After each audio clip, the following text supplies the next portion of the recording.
Hello and welcome back to the channel. So as we prepare for the Year 6 SATs, which will be taking place in around a week's time, I wanted to do a walkthrough of the reading paper. You don't see very many of these online, and they're usually a little bit more tricky to do, but I thought it'd be useful for people to see how to answer the questions on the reading paper. So first, some information. When is it going to take place? Well, the SATs week begins on Tuesday, the 9th of May, because of the additional bank holiday, and the reading paper will be on Wednesday, the 10th of May, so the second day of that SATs week. The reading paper has a variety of different questions. The children have 1 hour to complete the test, and the thing that they find the most tricky is getting through all of the text. Now, there are 3 texts to read and 3 sets of questions, and it can be quite challenging to fit that in within an hour. What I say to the children in my class is that try to spend roughly about 20 minutes on each, or if you can get through the first 2 in less than 20 minutes, you'll have a bit extra time to check through at the end. And also the last text tends to, but not always, to be the more tricky and the longest. So the different types of questions, these are given at the beginning, this information. Some questions are followed by a short line or box. This shows that you need to write a word or a few words in your answer. Several line answers. Some questions are followed by a few lines. This gives you space to write more than a word or a sentence. Longer answer. Some questions are followed by a lot more lines.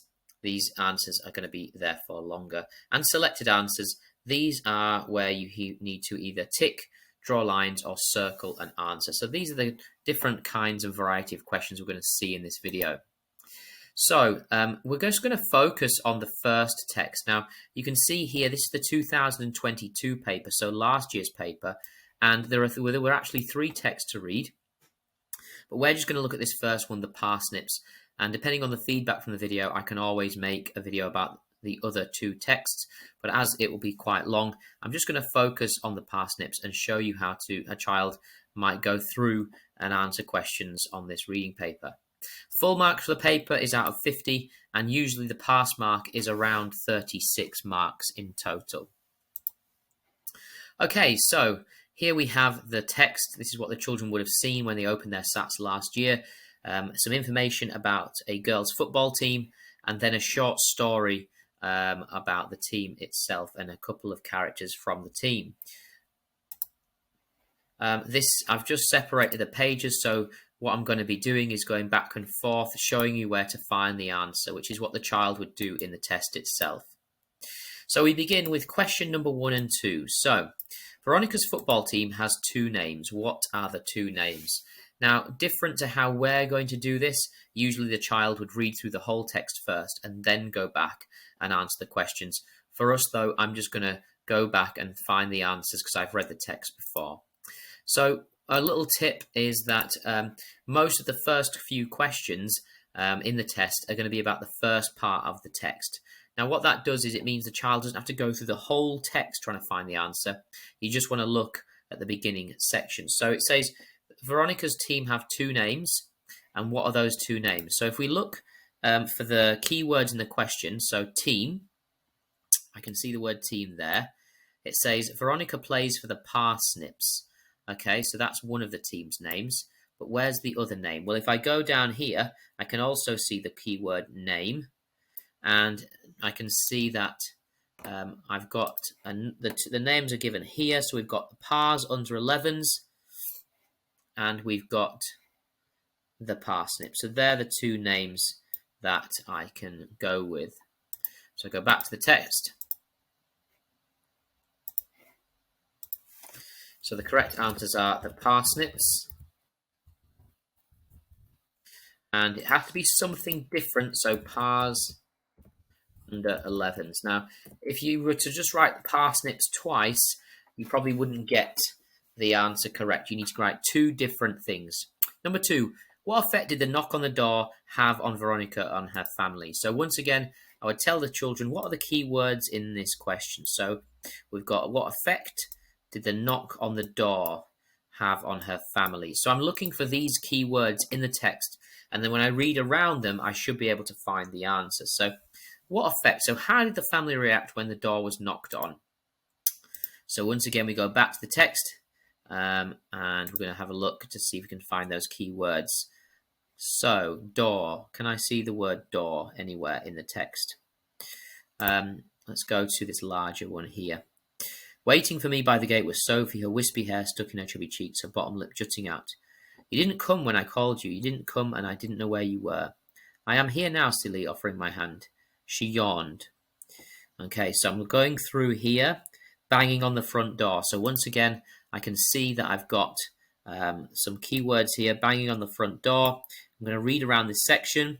Before I could reply, a banging on the front door startled all three of us. So what does that word startled actually mean?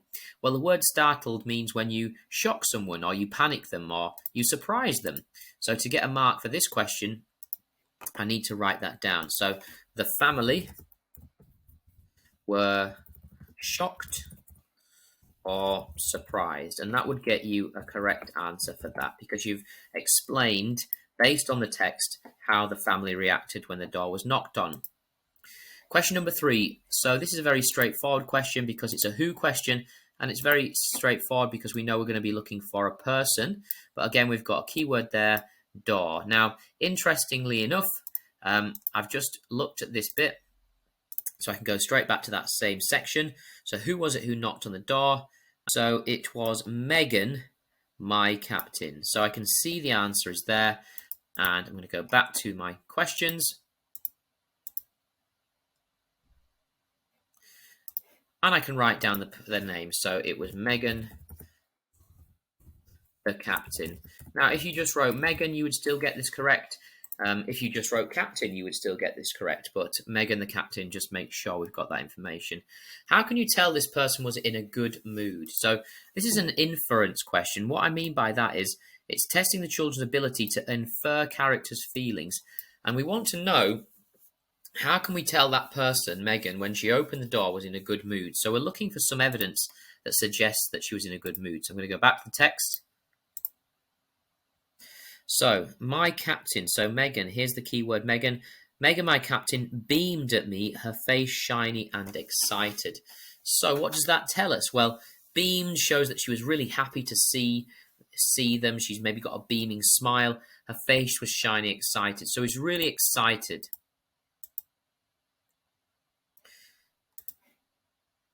So how can we tell? Now, just be careful here. It's not asking them to write down how the character felt.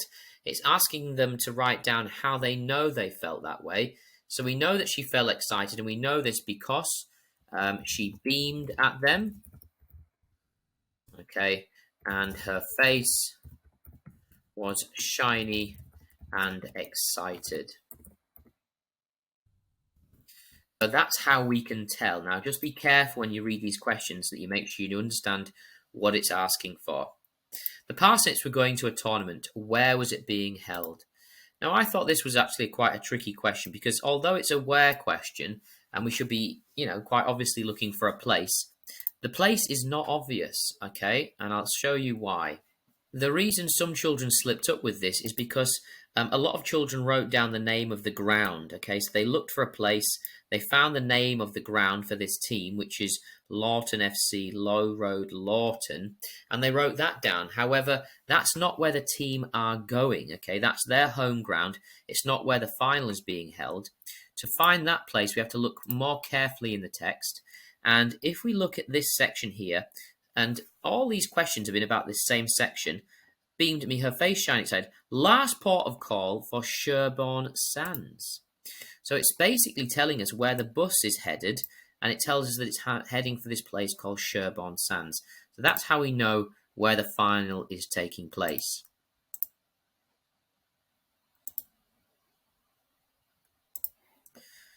So we can write Sherborne Sands in here.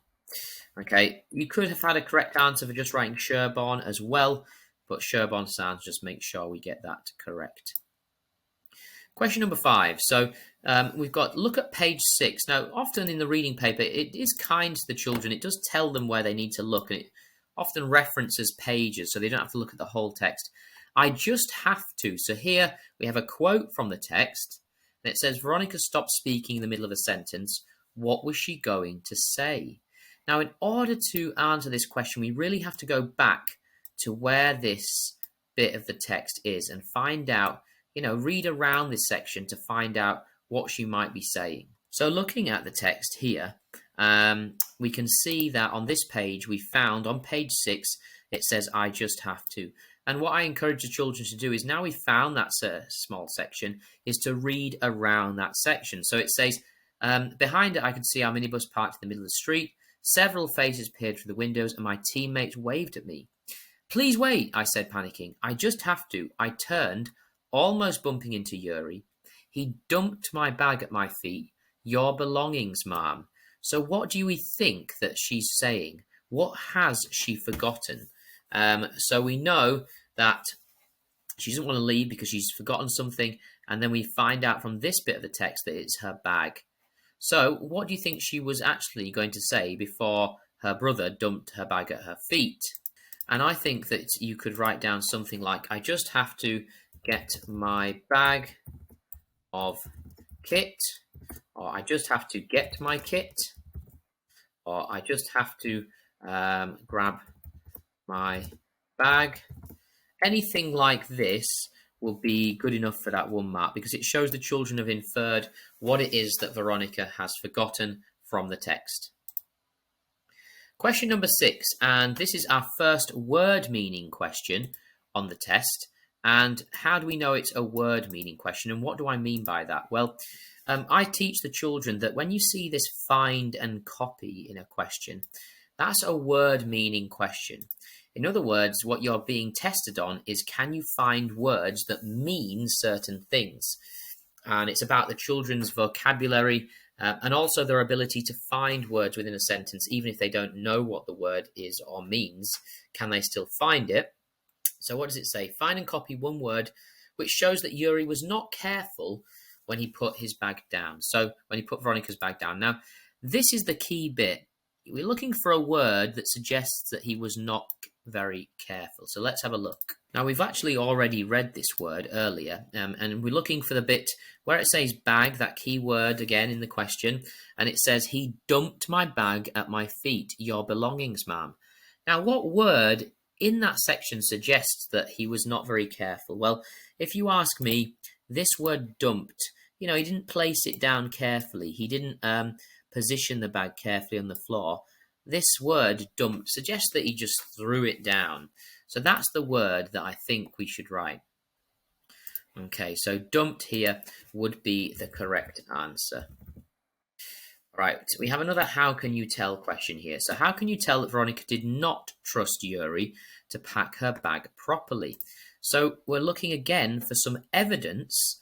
Okay, we've got that how can you tell kind of question. Evidence that suggests that Veronica does not trust Yuri. Okay, so again, keywords in the question, bag, properly, trust, potentially. So let's have a look and see if we can find some evidence that suggests Veronica doesn't trust her brother Yuri. Okay, so we're back at this bit of the text. We know that he dumps the bag down. She frowned at him. What was this? My brother being helpful. So she questions the fact that he's being helpful, suggesting that he's not normally helpful, or he hasn't been in the past. She then asks him another question. Is everything there? She's not sure that he's actually honestly helped her here. Has he forgotten to put something in? She doesn't trust that he's being helpful. And she repeats the questions. My toothbrush, my kit. She asks anxiously, as if she's worried that he hasn't actually helped her at all. And then finally we learn here, you sure? I said, if he was playing one of his tricks. So it's often, we get an idea that Yuri, her brother, likes to play tricks on her. And because of this, she doesn't trust him to give the bag properly to her. So let's see what we can write down. Now, interestingly, it says give 2 ways. Now, when a question says this, what it's actually saying to you is, can you think of 2 different things? If you say the same thing twice, but in different ways, that's not right. You have to give 2 different ways. We know that Veronica does not trust Yuri. So the first one is that she questions his good deed. Okay. And she asks lots of questions because she does not believe him. So that's our first one, the fact that she asks lots of questions. Another point we could make is that she asks anxiously, and she thinks he is playing one of his tricks. Now, we've actually made 3 different points there, but that would be enough to get us the 2 marks, saying 2 different things as to why she doesn't trust Yuri to pack her bag. How do we know that from the text? Okay, question number 7. Look at the paragraph beginning, I believe you. Now, once again, it tells us where to look and it gives us a page number. So we know we need to look at that paragraph. I believe you on page 6. How can you tell that Veronica was feeling excited? So another one of these how can you tell questions where we're asked to give evidence that suggests that she's excited. And we've got 2 spaces here. So we have to give 2 different things if you want both of those marks. 2 ways we're shown that Veronica is excited. So on page 6, we're looking for examples of where Veronica was excited. And it says, I believe you, I said, giving him a swift kiss on the cheek. I dashed into the front room and kissed Uncle and Sophie too. So the way that she's dashing around suggests that she's excited to leave. Okay, and she darted back into the hallway. She's rushing around. Be good, I instructed to Riri, hoisting my bag onto my shoulders and following Megan into the street. My heart began beating fast. Now that's a very obvious bit of inference, isn't it? If your heart is beating fast and you're excited, she's wondering, is it actually happening? And she says, here I come. Okay, so all of these are points that we could make. Okay, the fact that she's dashing and darting around, that her heart is beating fast, she's wondering if it's actually happening, and she shouts, here I come. So back at the question then, I need to give 2 ways. So first I'm going to say that she dashed and darted around the house, which shows that she's excited. And my second one, I would say that her heart was beating fast. Now, these are 2 different things, 2 different points. So I know that I'm going to get 2 marks here. My heart began beating fast. Okay, so we've got that same phrase. Again, page 6, so we know we're looking around page 6. And we've got another word meaning question, except this time we're asked to find 2 words, other words from the same paragraph which mean that something is quick. Now be aware, we can't actually use the word fast, okay, because it's saying, can we find 2 other words for fast from this page? So let's go back to that page.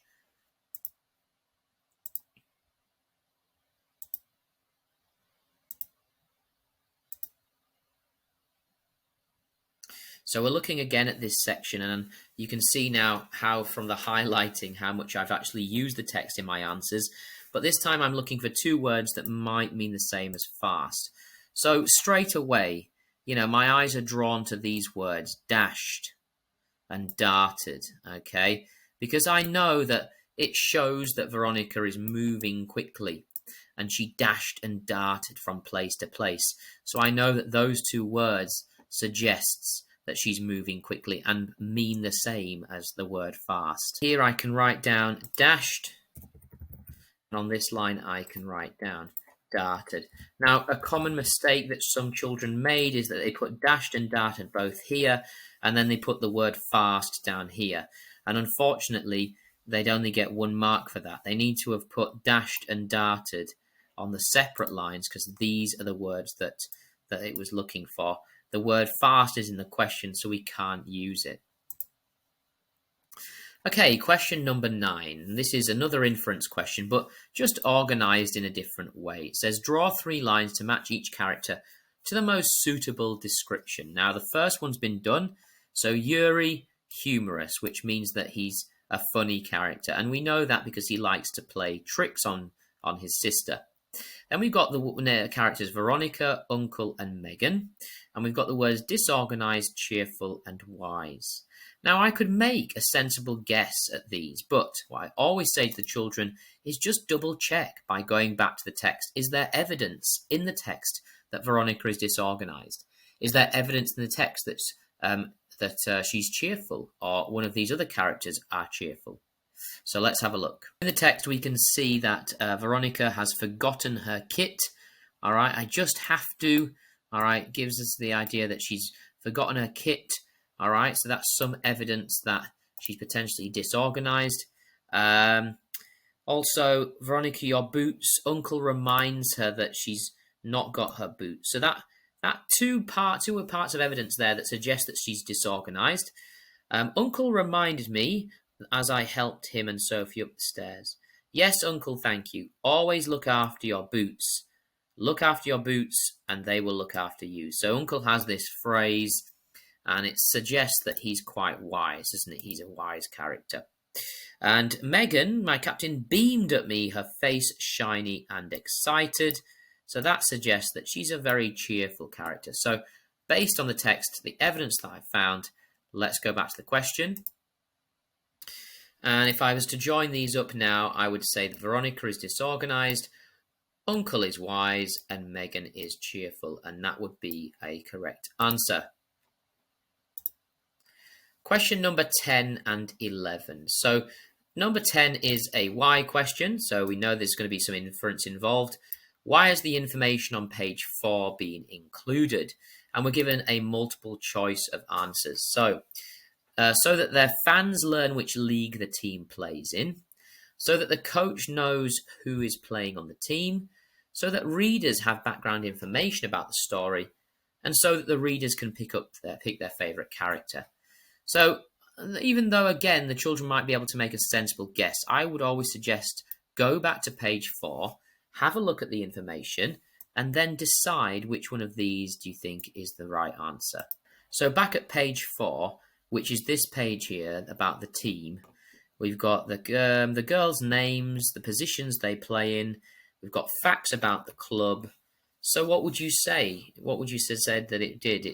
I guess it's giving us information, before we actually read the story, isn't it? Before we read the text, we've got information about some of the characters and information about the team. So which one of that does it most suit?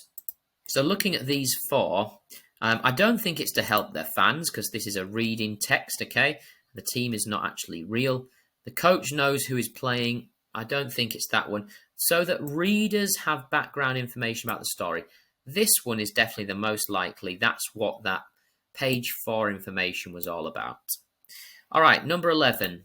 This is what's called a summarizing question because the children are being tested on their ability to summarize the events in the story, and most importantly, to put the events in chronological order. It says, number the following events 1 to 5 to show the order in which they happened. The last one has been done for you. So interestingly, we know what the last thing is out of these. Veronica waved her family. But what happened before that? So I'm looking for the first thing that happened, the second, the third, and fourth. But let's start with the first. So Yuri handed Veronica her kit bag. Veronica met Sophie. Veronica walked out to the bus. Veronica helped Uncle up the steps. Now I'm going to go to the text now, and I'm going to see which of these appears first. Now, even if they think they can have a go at that question without going back to the text, I would always suggest going back because you might get, 3 of the 4 in the right order, but not all of them. Whereas going back to the text just helps us to make sure. So let's go back. In the text right below, Veronica is running late, so we're going to scan through. Her sister Sophie, brother, and uncle are waiting for arrival. She's very excited because this is the day of the team's biggest challenge. Waiting for him by the gate was Sophie. So, number 1, first thing that we know is that Sophie was waiting for Veronica. We scan a bit further down. We can see that her uncle reminds her, of her boots. Uncle reminded me as I helped him and Sophie up the stairs. So she helps her uncle. So that could be potentially number 2. Always look after your boots. Before I could rely on banging the door, Megan, my captain, beamed at me, her face shone excited. Last port of call, Sherburne Sands. And then in the next page, minibus arrives. Please wait, I said, panicking. So she forgets her kit. So that's something else. And her brother brings her kit out to her. And he dumps the bag by her feet. She's surprised that her brother's being helpful. And she gives a swift kiss on the cheek, okay, to her brother. And she kissed her uncle and Sophie too. So we've looked at some different events now. Let's see if that helps to put those events in order. Okay, so we've got Veronica met Sophie. We know that's the first one, so we can put number 1 there. Veronica helped her uncle up the steps, right? We know that happened after she met Sophie and her uncle. Yuri handed Veronica her kit bag. Veronica walked out to the bus. Now, this is a bit more tricky, this one, because which one happened first? So the next one is that Yuri handed Veronica her kit bag, okay, because she'd forgotten it, and finally Veronica walks out onto the bus.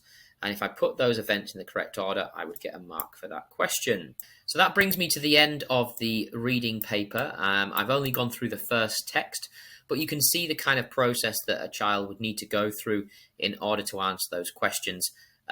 Depending on the feedback for this video, I can also do reading videos for the other 2 texts. But what I will say is, please encourage your child to make sure they find the answers in the text and to go back, okay, and go through that same process. Find keywords in the question that can help you to find the answer, find those words in the text, read around those words, and you should be able to find the answers, okay? Thank you for watching. I hope you found it helpful. Please subscribe to the channel if you haven't already. Really appreciate all of your support. And hit a like on the video if it's something you enjoyed. Thanks a lot, and I'll see you in the next one.